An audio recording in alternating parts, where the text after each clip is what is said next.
l'esport un instrument a favor de l'adhesió republicana, de propaganda i lluita en el front internacional. La conferència ha tractat sobre els aspectes de l'adhesió republicana i com es va instrumentalitzar l'esport i els actes esportius de tota mena a l'adhesió republicana i com a ajut econòmic i com a ajut material. Per una banda, a nivell local, el que és la rereguarda catalana durant la Guerra Civil Espanyola i a nivell internacional, a nivell exterior, com a propaganda exterior, a el que és a nivell francès, sobretot, i a nivells de les Olimpiades Obreres i en el fet dels diferents actes esportius que es van realitzar des del finals del 36, durant el 37 i fins a mitjans del 38. Aleshores, hem parlat sobre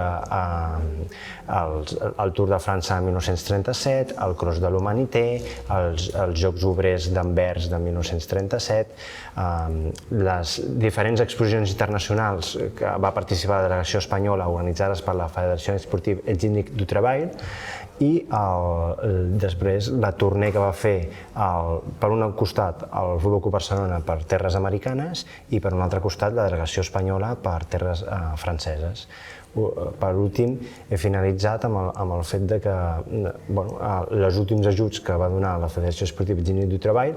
a la delegació i a la causa republicana, que va estar ajudant fins a finals dels anys 38 i fins i tot als camps de refugiats del sud de França a principis dels anys 39. La conclusió particular és que la FGT va estar ajudant la causa republicana mitjançant actes esportius, que 1.300 clubs esportius van ajudar a que realitzés diferents actes esportius per millorar el recapte econòmic i material per l'adhesió republicana i per la causa republicana i, com a objectiu general, he fet una petita reflexió inicial i una petita conclusió final en el fet d'establir la relació entre els diferents moviments ideològics que podem trobar com anarquisme, socialisme, comunisme, feixisme, etc. i com aquests